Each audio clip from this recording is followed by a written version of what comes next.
大家好，我是夏妈，中午好。明天他们就要回老家了，我给他们备了一点披萨，带着走，就给它切开啊，就双拼的，这样一次就可以吃到不同的口味。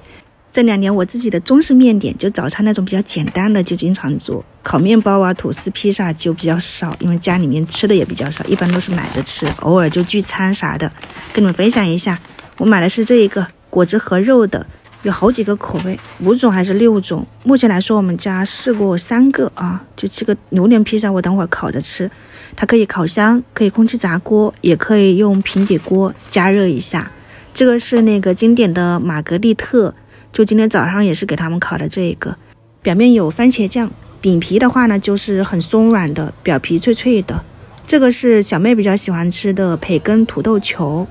这个片段哈，其实都是好久之前的了，我们去云南的时候就烤了一下，然后我觉得挺好吃的，这一次和你们分享一下。如果你们能够在家里面自己做披萨，那当然更好呢。如果没有时间，那你可以尝试一下。这种披萨就是一定要吃现烤出来的，特别的香。它这个芝士奶酪真的很好吃，就是软糯拉丝，口感也棒。你们想要组合呢，你可以试一下我烤的这2个玛格丽特跟那个培根土豆球。